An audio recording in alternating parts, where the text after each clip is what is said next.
Welcome back to the Week in Black and White, a roundup of all the Juventus news that matters. This time around it's going to be slightly different to the previous videos. Rather than break it up day by day, because I wasn't able to put out a video a week ago, I'm just going to do a big collection of all the main stories that have taken place over the last couple of weeks and just share a little bit of news in terms of updates and just some opinions and thoughts, as well as doing a Q&A at the very end of the video. So going back right to the very start of the month, there was a good interview with Moise brother where he seemed to sort of hint that his brother is going to stay at the club and that he's going to extend his contract, which is really, really good news for us. I think it's quite a positive step. If we're looking to keep him around for January onwards until the summer at the very least, if he's extended his deal with Juve, that sort of side of things will just be calmed down. He can focus. I'm not saying he's definitely going to play, but with Mandzukic out for at least a month, there's going to be more opportunity for him at the very least, just to maybe be in the manager's sort of mindset in terms of being in contention for not necessarily the starting 11, but maybe coming on, you know, sort of later on in a game and possibly having an impact.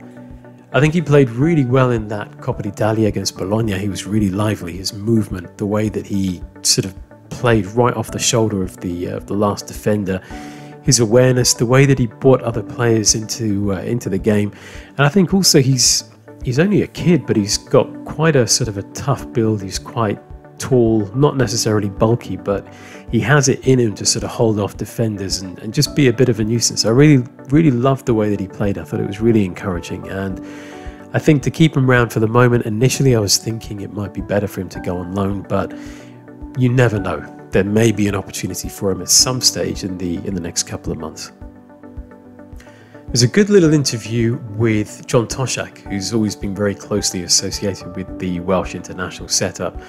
He gave some thoughts on Aaron Ramsey to Juventus, and I thought it was really quite a good interview. I won't go over too much of it, but he sort of offered some advice, and he was talking about, you know, how tough it can be for British players to go abroad and how they may struggle to adapt and how he needs to learn the language and what have you. I'll include a link underneath the video. I think it's definitely worth reading, because rather than listen to all these various profiles of the player, I think having someone like him who's managed him quite closely and knows the player pretty well, it was quite interesting just to hear the man's thoughts.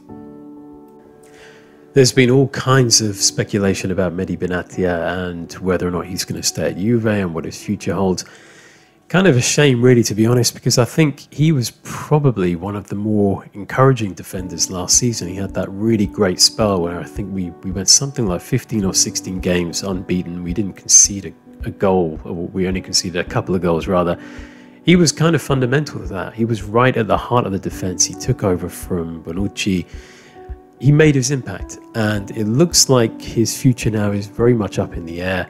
He's only got a year left on his contract. There was some talk of him possibly being exchanged for Aaron Ramsey in the winter transfer break in sort of an effort to bring Ramsey to Juve all the quicker. That now has sort of disappeared because Juve are really quite adamant. They've put their foot down from what's being said in the papers and in the press that they want to keep him until June at the very least, and then possibly cash in the summer. I think it's kind of a shame to lose a player like that, because I think he still has so much to offer, but you know, if he decides to go in the summer, you can't really do anything about it, and just wish him all the best. There's been some differing reports in the Spanish and the Italian press about the future of Max Allegri. Pretty much just speculation now, to be honest. I don't think you can really put too much faith in anything that anyone's saying, because personally I don't think Max has even decided. I think so much of this season and what happens next is going to depend on where we are in May, what we win, that trophy that I don't really want to talk about, whether or not we win Serie A, what kind of reinforcements are going to come in, what the sort of perceived air is around Juventus nearer the time. So I think just take all these kinds of reports with a pinch of salt. I get the sense, especially in the Italian press, that they seem to think that Allegri hasn't actually decided yet. This idea of bringing in Zidane really just seems to be kind of a sort of a backup option, in the sense that Zidane is not anywhere else at the moment. He is free agent, so to speak. So if Allegri decides not to renew and decides not to stay with Juventus rather, then they may look to Zidane and maybe look to sort of bring him in before anyone else does at any other club. So yeah, I think just take it with a pinch of salt and just let it ride for the moment. It looks like Marko Pjaca is going to remain at Fiorentina for the remainder of the season, by the looks of it, at the very least. There are some differing reports. One from, I think it was Sky Sport Italia, who said that he may be of interest to Fulham. They've now signed Ryan Babel, I think, so they're pretty much set in that department. There's a report today that when Juventus and Genoa sat down to talk about Sturaro, Genoa asked about Pjaca as well, but Fiorentina are quite adamant about keeping him on loan until the end of the season. They did have an interview with his agent, I think around about a week back, and he sort of emphasised the fact that Marko was really quite keen to go to Fiorentina last summer. He sort of fought to go to that particular team, and they were the only team that he really wanted to go and play for. And I think despite not having the most sort of impressive spell there so far, he's going to stick it out and then see what happens come June. That brings us nicely to Stefano Sturaro, who looks like he's coming back to Juve and then going straight out the door again on loan, this time to Genoa. Seems like the Achilles injury that he had pretty much ruled him out for the best part of about 4 months now, and he was on loan at Sporting Lisbon, but because of the injury he just never got to feature, and obviously they're not too keen in terms of keeping him around. He's now going to come back to Juve, go out to Genoa on loan, and from the reports from the usual reliable type of places, it seems that the loan will then become a possible move if he makes a certain amount of appearances. So the structure of the deal is all pretty much performance related. I think Juve are probably going to more or less break even, or just about, in terms of what they spent on him, and you kind of feel sorry for the guy because he never really got the chance to break in. I think Genoa is more sort of the level that he really needs to be playing at, and of course you can only really wish him all the best. And speaking of Genoa, it looks like Juve are going to do some other business with them, this time for a young, quite promising defender, Cristian Romero. Still no indication yet whether or not Juve are going to buy him during the January transfer window and then leave him there for so many months. The latest reports today from Sky Sport Italia seem to suggest that the talks are still sort of ongoing. They're still trying to define the deal. Sturaro will definitely go back to Genoa. Still not entirely sure whether or not Romero is going to be signed outright now, but it does look like Juve are the only team that are going to be close to signing him. You're probably sick to death of hearing about this, but it looks like Aaron Ramsey to Juventus is a done deal. There's reports from, again, quite a few reliable places, both in the UK and in Italy, both saying that he has already undertaken the first part of his medical, or part of the medical test rather, in Madrid. The contract itself has already been signed. He has chosen Juventus over the option of playing for teams like PSG, and I think there were a couple of other sides in Europe, Bayern and Arsenal obviously were partway keen in terms of keeping him, but the salary just ended up being too high for them. So yeah, it looks like he will be coming to Juventus. The salary is going to be pretty high. It looks like they're going to be obviously offsetting the transfer fee in terms of what they would have paid to sign him from Arsenal by giving him quite a hefty salary. I think he's going to end up being either the second or third best paid player at Juventus, which tells you something.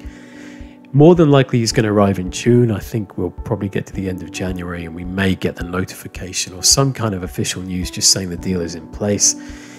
And yeah, it looks like he's quite a promising sort of buy for Juve, in the sense that he is the player that Juve need. I think we definitely need someone in that kind of mold in terms of what he can bring to the team. The concerns, as I mentioned in a previous video, as I'm sure everyone is probably worried about, just that injury record and how much that's going to affect his arrival. So by the time this comes out, the deal for Higuain to Chelsea may already be done. It looks like that is definitely going to be the place that he goes to. I think he's had a really tough time of it at Milan. He's not, maybe not settled in isn't the right word, but I don't think he's really adapted as well as he could have. He's tried his best. He's been really frustrated, and I think maybe it was the words from Leonardo quite recently that might have possibly severed the relationship, at least between the management and the player at the very least. In terms of him going to Chelsea, I think it's not the best move for Juventus. I mean, they've recouped, I think it's going to be 18 million for the loan, more or less. That's one thing, that's one benefit for us. But then the reports initially are saying that Juve will loan him out for the remainder of the 6 months, and then they will loan him out possibly again if he scores so many goals, if he makes so many appearances for Chelsea. Not really ideal. I mean, good in the sense that Juve will be able to offload his salary for the next sort of year and a half at the very least, but in terms of recouping something, in terms of a sort of a cost and a financial figure for the player, that side of it isn't particularly great. In terms of what Chelsea are getting, I really still rate him very highly. I think he is someone that he can be temperamental, he can be quite a moody individual at times, he can be a little bit stubborn, but when he's actually playing, if you look at his positioning, if you look at what he wants to do, it's just score goals. He wants to have one touch, two touch, and then just shoot. He doesn't want to be involved too much in the build-up. I think he had to do that a lot at Juventus because of the way that we play. That obviously was, I think, detrimental to his overall game, because I think he scored 38 goals in that season with Napoli. Then he came to Juve and he was expected to do much more than just be the sort of target man or be the guy that plays off the shoulder of the last defender. I think at Chelsea he'll have the chance to do more of what he really loves to do, which is just be that kind of potent sort of finisher in the box. I think if he gets the service, if he doesn't have to drop back and do the kind of dirty work, the kind of stuff that Mandzukic has to do at Juve. If you can conserve his energy and just have the team almost not playing around him, but playing around the idea that he is there, that he's the one that you need to get the ball to, he's the player that can finish the chances that the rest of the team create. I think that's what you really need, and I think having him back with Sarri as well, I think that really feels to me like a really good match. I think he's someone that understands the player really well, and I think the player understands the manager and exactly what he wants from him. I'm not saying he's going to be like a revelation and score, you know, a hatful of goals, but I think it's reasonable to expect him to get at the very least into double digits by the end of the season. I think he's someone that can really prove a lot of his doubters wrong. He's someone that, unlike someone like, say, Morata, who when people are on his back, you just see him slump and almost sort of get into a shell and feel low on confidence. I think Higuain is the kind of guy that has a bit more of a sort of a fuck you kind of attitude, and he will work all the harder to prove people wrong. And that is exactly what I think they need right now in terms of the centre forward that they require. An interesting transfer story that sort of emerged, I think around about a week ago, but hasn't really developed beyond that, is this idea of Isco coming to Juve, or at the very least, Juve monitoring Isco with the idea, or the intention rather, of signing him. Kind of difficult to know what to make of this. I think part of it is obviously the fact that the player is quite unhappy at the moment and he's not necessarily getting the minutes that he wants, and I think there might be an issue between him and the manager at Real Madrid. That said, if he is going to go onto the market, if he is going to be available, I think there's going to be lots and lots of competition for him. I think there's a lot of teams in the Premier League that would be needing a player in his sort of fashion, that kind of player that can do those kinds of things. That's not to say that Juve don't need a player like that. I think we've been crying out for sort of an attacking midfielder, a player that can be quite flexible and play in different positions across the attack for like 4 years now at the very least. So one to watch. Will he join? I'm really not too sure. I think it's one just to sort of see how it develops. I think it cost at least 70 or 80 million. There's people that say that he and Cristiano don't have the best relationship, so kind of makes you think, would Juve go out for a player like that when, you know, their star player at the moment and him didn't necessarily connect all that well at Real? So yeah, just watch this space. So we played 2 games over the course of the last couple of weeks, the first being the Coppa Italia against Bologna. That was a really encouraging performance, I think, for a number of reasons. The main big reason being that we got to see Spinazzola playing on the left, and of course we got to see Keane playing up front. I think other than that, there were, you know, sort of a kind of a mixed performance from the team. It wasn't, you know, it wasn't sort of super encouraging, but I think once Juve go 2-0 up against any team during the season, I think that's pretty much it. Game over. They have the depth in the squad and they have that kind of tenacity to grind out results. It's not the most attractive thing in the world. It's not always the nicest thing to see, but for the moment, I mean, we're more or less exactly where we expected to be, and we have a sort of a healthy lead in the league. We're through to the quarterfinals of the Coppa. Then, of course, there was the Supercoppa final against Milan. Controversial game for obviously many reasons. None that I think are worth going into too much detail here, because if I start talking about VAR and all the various issues, you know, this edition will be, you know, sort of an hour in itself just talking about that.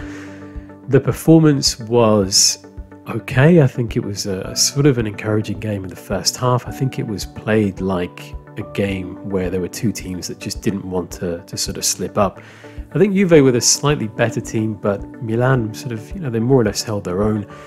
There were some very debatable calls, I think, for both teams. I think the refereeing and the officiating overall was just absolutely diabolical in places, but you know, we came away with a win. Ronaldo and Cancelo and Emre Can come out with their first Juventus trophy. I think it's great for the new players just to experience that kind of environment and sort of get used to not necessarily the winning mentality, but just knowing what it means to win with Juve. So it was a nice way to start the new year.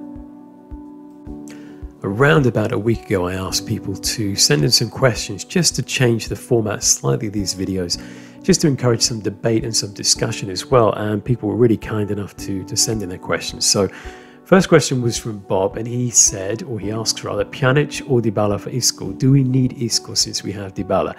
That is a really good question, because I think if you are seriously interested as a team in bringing in someone like Isco, I think it changes the structure in terms of how you're going to play. I mean, he is flexible. He can probably play in a number of different positions, but really you're going to look to bring him in to be the attacking midfielder that will just link up the attack and the midfield, and also, most importantly, to create the chances rather than keep playing it wide or relying on someone like Dybala.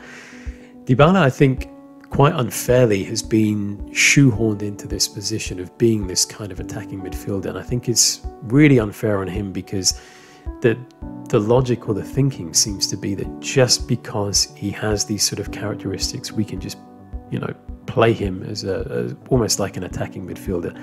I don't think those are his best characteristics. If it's a case of Isco or Dybala, I would probably say keep Dybala. I think Isco is a guy who is maybe a little bit temperamental. He's definitely very talented. He is the kind of player that we need, but I'd rather keep Dybala with the hope that Dybala can go back to the position that he plays in really well. Same goes for Pjanic. I would like to see Pjanic unchained, almost the kind of the free version of Pjanic, not the one that is very restricted to playing so deep, the guy that has to keep playing sideways passes, the guy that doesn't really have much space or time. I think he's the kind of player that I think could be far better should he be playing in a slightly freer role, not so restricted. That may come with time. That may come in the next season when we have some changes in the midfield. So I think wait and see. But for me, Isco possibly, but not if it meant Pjanic or Dybala leaving. Next question is from Jan, and he asks, what do you think about the changing mentality of most Juventini? I mean, back in Conte's era, we used to cheer for every victory, but now we complain about everything despite it being the best run in our history. This is one of those really contentious sort of issues. I don't think it's easy to say that people shouldn't complain, or that we should be completely blindly sort of oblivious to the fact that we're not playing our best football and just be thankful for the trophies. I think there needs to be a kind of a happy medium, and I don't think that we should be thinking about one of those two things being mutually exclusive. So we shouldn't just think that we can either only win the trophies and grind out the results, or that we don't win anything but we play really attractive football. I think somewhere in there needs to be a balance of the two things, and I think perhaps one of the most important things is that the midfield at the moment looks very kind of workmanlike. There's not necessarily as much creativity as we thought, and that obviously has an impact on the attack. And maybe some of the victories that we've had have been sort of inspired by great individual performances rather than the team playing really well altogether. Do we complain too much? Probably not. I think people are unhappy, and I think there's good reason to be unhappy. I think there is definitely far more that this team is capable of.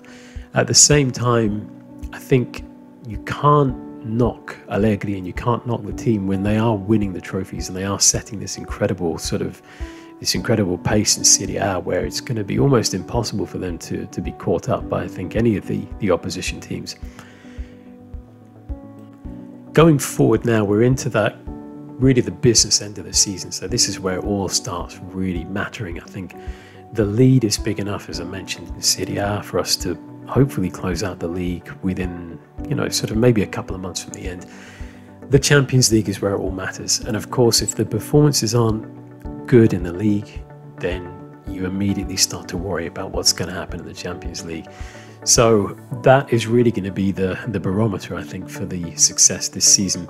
I think it's fine for the moment as long as we emerge victorious at the end of the season. We have to be so much better, so much faster, so much quicker, so much more ruthless by the time that we get to those games against Atletico Madrid. So for the moment, I think, yeah, things are fine, but we need to improve in the weeks ahead. Good question from Bailey, where he asked, do you think signing RAMSEY and Emre Can on free transfers and giving massive wages will set a precedent for the other first team players at Juventus to ask for raises?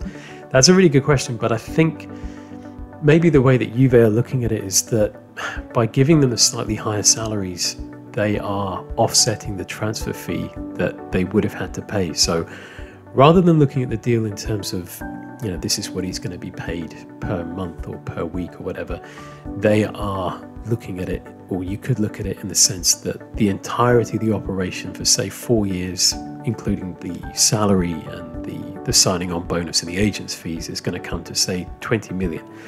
When you look at it like that, or even 30 million, when you look at it in that respect, I think it's a really good deal. I think obviously both those deals in terms of free transfers, even if you were to buy them and sign them rather on free transfers and then sell them on for a profit, yeah, there's no harm in that whatsoever.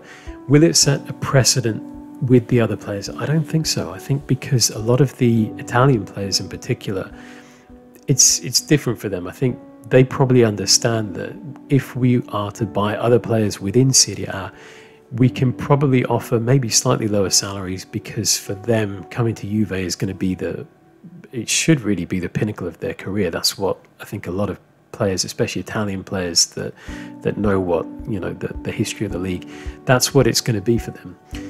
Most players probably understand that to attract the players from outside of Italy, to bring them in, there is going to be this kind of offset, and there is going to be a need to pay a little bit more in terms of salary to attract those players, and then hopefully bring the focus of not just Europe but the world back onto Serie A, back onto Juventus as a whole. So I don't think it will have an impact overall. It's definitely worth watching and see if there is going to be a trend, if Juve offering these higher salaries is going to have an impact on the other players. But I think in the short term, no, it definitely shouldn't. So Amir asks, Allegri or Zidane?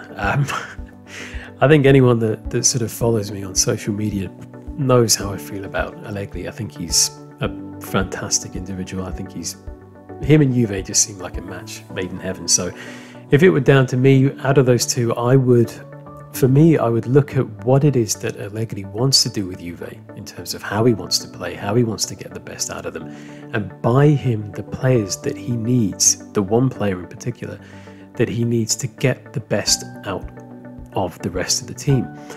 Zidane, for me, feels like a risk, because he did well in the Champions League, but he had a fantastic squad that was very, very adept and very, very sort of aware of what they needed to do in Europe, and he had those kind of clutch players that could literally make a difference, players like Ronaldo and Bale and etc, etc. That, for me, made the difference for him. That's not knocking him as a tactician, because I think he is a really promising up-and-coming coach, and I would like to see him at Juve someday. But in the short term, I would rather keep Allegri and let him build a little bit more on what he's created. Give him an attacking midfielder so he can play the kind of formation that he wanted to do 4 years ago that he's not been able to. And just inject a bit of creativity in the team. I think that is literally all that's lacking. I don't think it's the team as a whole. I don't think it's Allegri's tactics. I don't think he's defensive. I think it's the fact that the team has brilliant players, but they play almost in 3 separate blocks rather than all sort of playing together sometimes. And I think we just lack that creative spark to see the very best of not just the team, but the coach as well. Another interesting question here. This one I think is from Gaetano, and he asks, do you think the Scudetto appeals will ever work? No, I really don't. I like the idea that Agnelli is fighting and he's not going to give up, but I think the precedent that it might set in terms of, you know, it's sort of almost like opening Pandora's box. You just don't know what is going to happen. You don't know how that will impact the other teams, the kind of uproar that it might generate. I think the league, I think the various courts have decided. I think we will keep fighting, but in terms of getting those titles back, I just don't see it happening. I think it's just too much of a dangerous decision for the league to make, so they're just going to leave it as is, and that will be the end of it.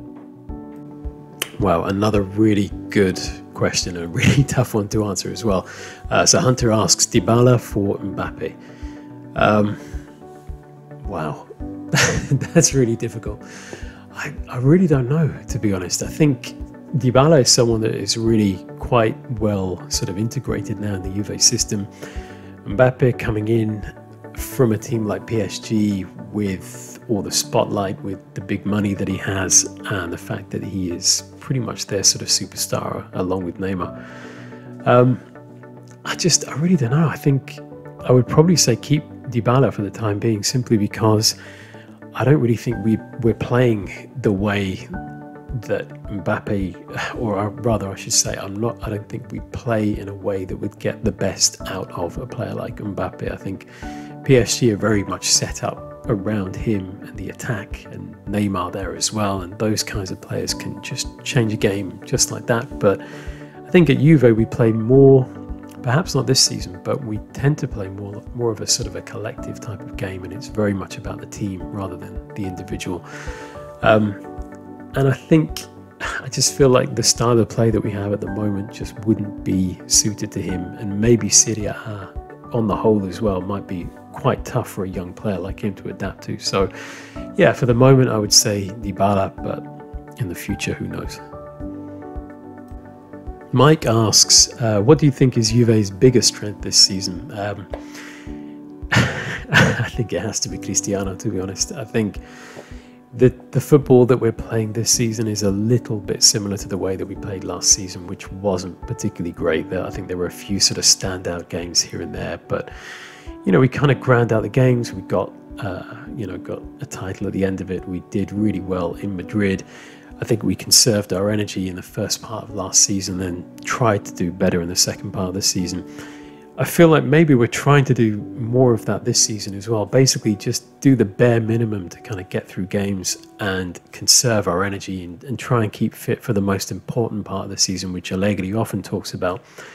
All that said, there is one player that has really been head and shoulders above the rest, and I think that's Cristiano. I think he's been the difference. He is the guy that's made the difference this season.